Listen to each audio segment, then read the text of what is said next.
Salut les pirates, paix et fortune sur vous. On se retrouve aujourd'hui parce que j'ai les premiers indices du chapitre 1070 de One Piece. Alors, Monsieur Eiichiro Oda nous a laissé une pause d'une semaine pendant lesquelles on a pu théoriser, on a pu réfléchir sur tous les événements et les intrigues qui pourraient arriver dans la suite de One Piece. De mon côté, j'ai pu faire sortir une vidéo qui théorise sur la guerre au sommet sur Eggheart, tout ce qui va se passer et tous les combats qui vont se dérouler sur Eggheart. Si vous n'avez pas encore vu cette vidéo, je vous invite à aller voir la dernière vidéo qui est sortie. Cette semaine, on aura l'occasion de voir en long et en large le chapitre 1070. Alors, qu'est-ce que les premiers indices nous annoncent? Dans la première partie, il sera question de Luffy, de ses différentes formes, de Gear 5 et de ses différentes attaques. Tout cela sera cantonné à Eggheart. Et ensuite, Monsieur Eiichiro Oda va nous parler de Teach et de Shanks. Est-ce que les deux vont s'affronter? Est-ce que ce sont des spoilers fumeux? On le saura très bientôt. Mais je sens que ce chapitre sera digne de révélation. On aura des éléments très croustillants. Donc ne manquez pas la fin de cette vidéo. Avant de commencer les amis, si vous aimez mes vidéos, mettez un gros pouce bleu. Et surtout, abonnez-vous pour rejoindre la flotte.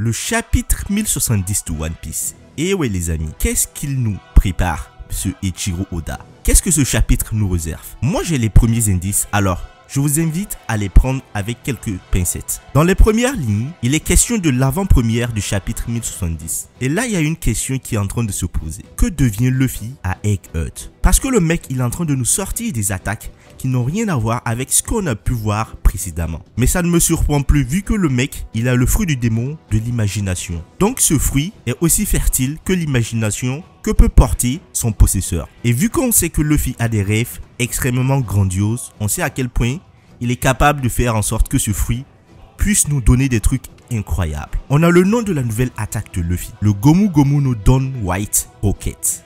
Luffy continue d'utiliser le nom Gomu Gomu no Mi car il ne sait toujours pas que son fruit du démon n'est pas le Gomu Gomu no Mi, mais le Ito Ito no Mi modèle Nika. On apprend que cette attaque est en rapport avec une calamité. Alors là, les calamités ne font pas allusion à Queen, Jack et King, mais une calamité naturelle. On apprend aussi que Luffy incarne aussi des choses. Il arrive à créer des lunettes à partir de ses cheveux grâce à son imagination. Alors les amis, pour moi Luffy n'a pas encore atteint son apogée. Lors du combat contre Kaido, lorsque Luffy a débloqué le Gear 5, il a cru qu'il avait enfin atteint son apogée. Cela ne veut évidemment pas dire qu'il n'a pas encore la possibilité de se développer, car il doit être capable d'utiliser ses capacités au maximum de leur potentiel. Cependant, cela fait référence au fait que le Gear 5 est la forme la plus éveillée qu'il pourra atteindre. À première vue, cela semble être le cas. Il a eu son éveil et a finalement atteint ce qu'il croit être sa dernière limite. Mais il y a une phase clé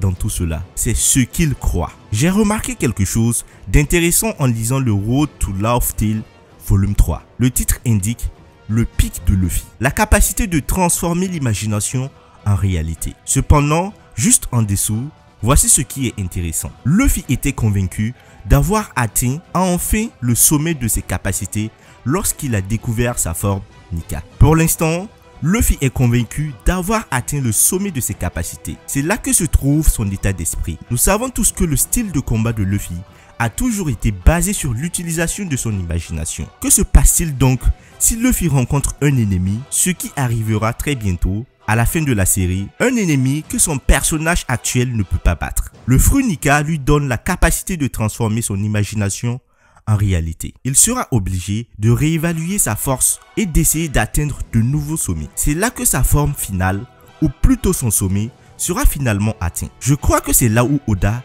veut en venir. Luffy n'est pas encore fini. Pour l'instant, il est plafonné à cause de sa propre croyance. Mais dans un avenir proche, il dépassera ce plafond parce qu'il y sera forcé par une force qu'il ne peut pas surmonter dans son état actuel. Ce qui m'amène à me poser une seconde question. Est-ce que Luffy est devenu beaucoup trop puissant trop rapidement? L'ambitieux voyage de Luffy a commencé quand il était très jeune. Garp, l'un des Marines les plus grands et les plus forts de tous les temps, l'a endurci lui donnant très tôt les outils nécessaires pour être un survivant. Ensuite, Luffy a eu un grand modèle en la personne de Shanks. Grâce à Shanks, Luffy a acquis sa boussole morale de pirate. Il a appris la valeur d'un véritable ami et d'un homme d'action. Plus important encore, il a appris qu'il faut être prêt à faire des sacrifices pour ce en quoi on croit. Plus tard, Luffy a mis ses capacités de survie à l'épreuve aux côtés de ses frères. Il s'est pratiquement élevé lui-même en vivant selon ses propres normes. Lorsque Luffy a commencé son voyage à 17 ans, notre garçon n'était pas un jeune de 17 ans ordinaire. Il avait vécu et expérimenté plus que la plupart des jeunes hommes de son âge. Derrière ses sourires effrontés et ses regards stupides et naïfs se cachait un jeune garçon qui avait vécu comme un adulte depuis son enfance. Tout comme Oden, Luffy avait vécu plus d'expérience à un jeune âge que beaucoup de gens dans leur vie. Mais aussi grands qu'ils soient, ils ne sont devenus des légendes qu'en entreprenant leur propre voyage. Remarquez comment Oda s'est assuré de nous faire savoir de quel côté le vent soufflait à Locktown. Le voyage de Luffy vers l'ouest, à l'instar de Sun Wukong, est un voyage vers la complétude. Pendant la première étape de son voyage, Luffy a passé des mois à se battre contre l'adversité, à apprendre et à s'adapter, ainsi qu'à subir des défaites et des échecs. Après son échec, il a passé 2 ans à s'entraîner dans la nature avec le bras droit du roi des pirates afin de devenir plus fort. Au cours de la deuxième étape de son voyage, Luffy s'est battu encore plus fort contre des ennemis encore plus grands, maîtrisant de nouvelles formes et des techniques avancées. Le voyage de Luffy a été dur et exceptionnel. Les amis, dans la deuxième partie, les premiers indices nous annoncent qu'il y aura un combat. Alors, ce n'est pas confirmé. Cependant, ça mérite une attention. Est-ce que Shanks va faire un détour pour venir protéger Trafalgar d'Ilo? Alors, personnellement, je n'y pense pas.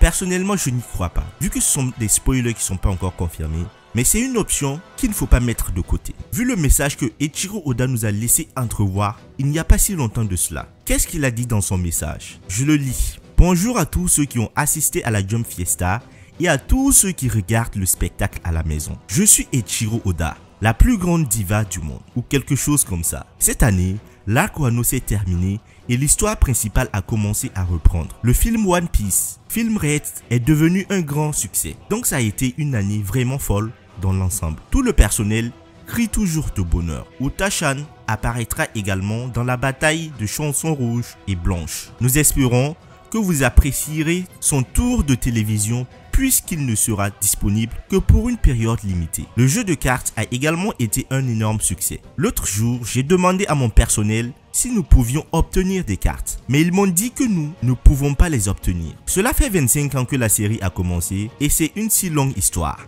Mais je suis aussi très heureux que récemment, de plus en plus de jeunes lecteurs reprennent cette œuvre. J'ai été très enthousiaste lorsque l'arc final de la série a commencé et j'ai encouragé les gens à s'y intéresser, mais je n'ai pas l'intention de conclure la série de sitôt. Vous pouvez donc vous détendre et la lire en toute tranquillité. L'année prochaine, le jeu vidéo sur lequel nous travaillons depuis 6 ans, One Piece Odyssey, sortira. Nous préparons également différents événements scéniques et le live action hollywoodien est également en production. Nous sommes actuellement en train d'étudier les premières ébauches de la saison 1. Il y a eu beaucoup de travail en coulisses, mais j'étais le plus inquiet pendant le processus. Et l'année prochaine, dans la série manga originale, un affrontement entre cette personne et cette personne aura lieu. C'est là que l'histoire se dirige. Si je devais lui donner un nom, ce serait comme une grande bataille royale.